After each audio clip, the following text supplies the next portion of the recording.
周子瑜的鼻型，它的鼻型有2个很特殊的气质哦。第一个，它拥有着甜美可爱感，可是又有一种很特殊的贵族感。为什么它会有一种贵族感呢？我们可以注意到，它有一个很棒的海鸥线，它的鼻头是有一个鼻珠的，鼻翼是这样整个这样顺下来的，有一个很漂亮的海鸥线。各位有没有觉得哇，我们挖到宝了？哎呦，就是要创造这样的很漂亮的海鸥线，就会造成鼻子有所谓的贵族感。可是实际上呢，我们一般人的海鸥线实际上是长这样子，就怎么会变成这样子？哦，各位可以看到，同样拥有着完美的海鸥线，可是发觉鼻翼在外侧一点，有一种鼻翼下坠感，而且有一种相对严重的漏鼻孔的感觉。依心理意造就你的美丽。各位东粉好，我谢东仪医师。如各位所见，诊所已经不像前几集就是一片真正的工地了。那现在慢慢的地板也出来啦，灯光也出来了，已经慢慢有一个诊所的样子了。我想诊所的进度条应该也到80% 了吧？非常感谢各位东粉陪我一起期待这个新诊所的成立。因为最近呢，我们在 IG 里面呢询问大家说，大家喜欢找什么样的艺人呢当鼻子整形的一个范本，然后大家去投票，大家也希望说去分析一下这些鼻型为什么那么漂亮。那所以有了今天这个主题。未来呢，如果说大家想要参与我们的这些主题的设定的话，也欢迎追踪我们的 IG， 然后可以在上面投票，我们会针对这些大家最想听的主题来做每一期的内容。那我们这一期我们就来谈周子瑜的鼻型。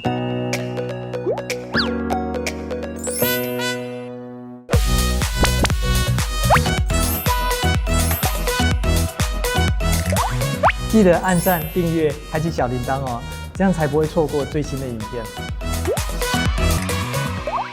既然是东粉，我们怎么可以把这一个题目讲得非常的有趣呢？不行，我们一定要非常的本格硬派，我们一定要非常学术，我们一定要讲的爆无聊，可是爆专业，好吗？那我们来看看周子瑜的鼻型。当我们想到周子瑜的时候呢，我们就会想到她是台湾之光 ，Twice 的成员。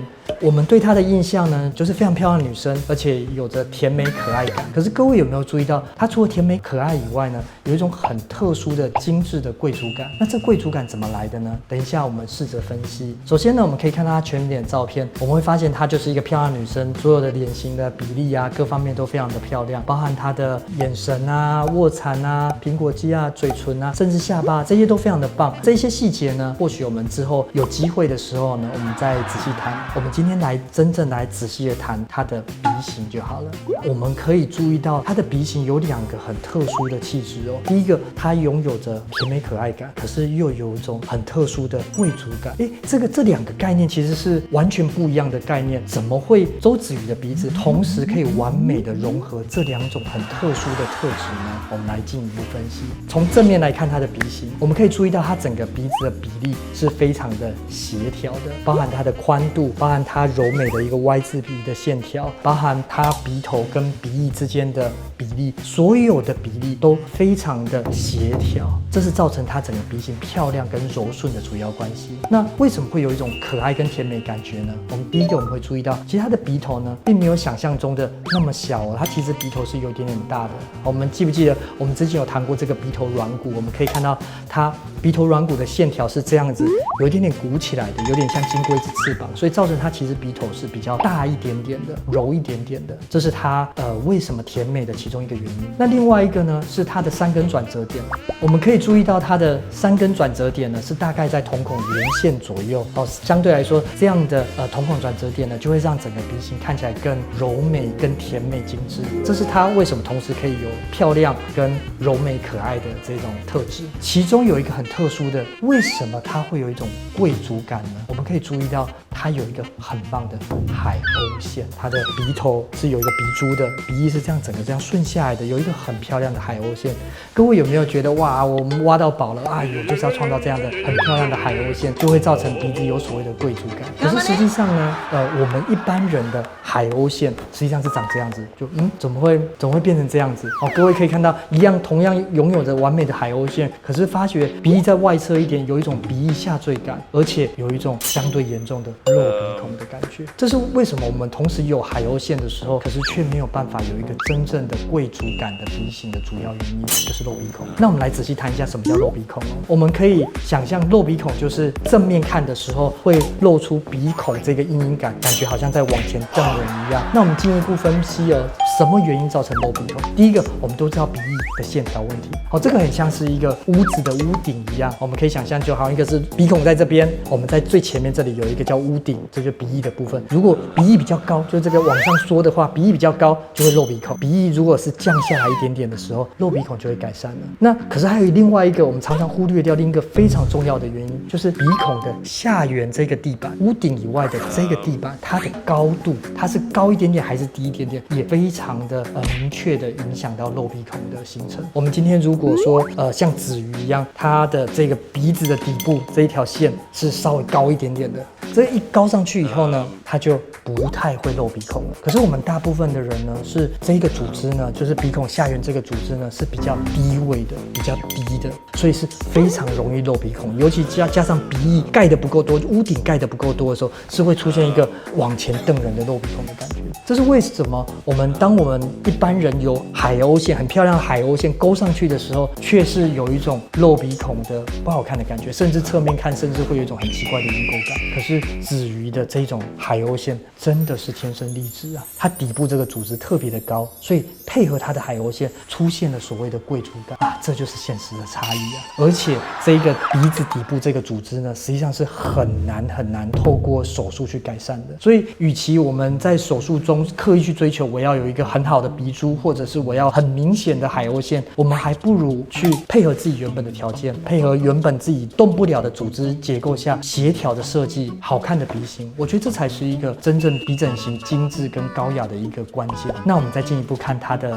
侧面哦，我们之前有学过什么隆鼻美学三部曲 ，OK， 之前是基础哦，现在我们来做应用的部分。第一部曲我们要有一个好看的鼻头，有一个挺跟精致的鼻头 ，OK， 基本上是符合它鼻头是蛮挺的，可是其实本身是有点圆圆墩墩的。第二部曲呢，要有一个很棒的斜率 ，OK， 这一部分子鱼它其实是非常符合的。第三呢是要有一个很棒的一个三根转折点，其实这部分也是基本上是符合的。我们可以注意到它三根转折点是接近瞳孔连线的地方，所以这也是它造成鼻子会有一种甜美感的一个主要原因。因为我们如果三根转折点再更高一点点的话，就会变得比较挺一点点，或许是比较高雅一点点。可是有时候太挺的时候，已经接近眉心的时候，就变成娜美了，就失去那种精致感。可是呢，虽然整体上符合隆鼻美学三部曲，可是我们再把细节看仔细一点，我们会发现其实子鱼的鼻头呢比较圆，比较钝一点点，好像并没有符合我们真正想象中的完美鼻型。甚至再仔细看鼻背，它的转折点甚至是比瞳孔连线略低一点点，而且甚至鼻背有轻微的驼峰，似乎没有那么完美。可是什么叫完美呢？我们先把这个子鱼的照片，我们把它变成一个黑白剪影，我们就会看到，其实这个黑白剪影以后，我们就会相对强烈的感觉到，其实真的好像没有我们想象中的它侧面线条那么完美。那什么叫完美呢？你看，应该是这样吧。我们修图以后，你看有一个转折点，再稍微拉高一点，再接近双眼皮的这一个转折点，然后鼻背呢没有什么驼峰，反而是一个柔美的线条，鼻头呢更挺、更精致、更好看。哇，有没有觉得这一个黑白剪影的确是所谓的更完美的一个侧面？不过我们把它还原成子鱼的样子，可以看到现在我们把它鼻整形之后的周子鱼，似乎比例上是更完美了。可是它有更漂亮吗？这是很值得我们深思的一个问题。所以有时候其实我们在鼻整形的医师还有客人，我们都过度的去追求所谓的完美鼻型。我们都漏一件非常重要的事情，就是我们的个性是什么样的个性。所以如何去观察我们客人属于他的个性、他的气质下去设计出来的鼻型，我想这才是真正漂亮的鼻型。如果我们过度去追求这个所谓的完美鼻型，就像你看子鱼都不子鱼了，它非常的完美，可是它失去它的甜美跟精致感了。所以我想或许这些是我们在追求鼻整形或者是在跟医师讨论的时候，或许是值得我们去思考一下的。这也是为什么很多网友都会在网络上说他来找谢医师，谢医师居然拒绝了。我们当然并不是每一个人都想要把他拒绝掉，不是的，只是说我们在做咨询的时候，其实我会尽量去思考属于这个客人的一个个性，属于他协调，真正属于他漂亮的鼻型，而不是所谓的完美鼻型。那有时候我会觉得不一定值得花大钱，或者是承受很高的风险去变成所谓的完美鼻型，因为或许对他来说并不是真正的变漂亮。所以在这种状况，我可能会试着帮我的客人踩一点点刹车。经过今天的影片，大家对于鼻型美学，尤其是周子瑜鼻子的漂亮的程度，有没有更深入的了解呢？我想要进一步问大家一个问题：各位之前就有发现周子瑜除了鼻子很甜美漂亮以外，有一种很特殊的贵族感吗？各位之前有发现这件事情吗？其实我早就有发现了。B 是经过谢医师解说以后，我才觉得好像真的是那一回事哦。欢迎底下留言跟我们讲。那如果喜欢今天的影片，欢迎订阅、分享，然后开启小铃铛。那也欢迎大家到我们的 IG 去继续投票我们未来的主题哦。那我们就下次影片见喽，拜拜。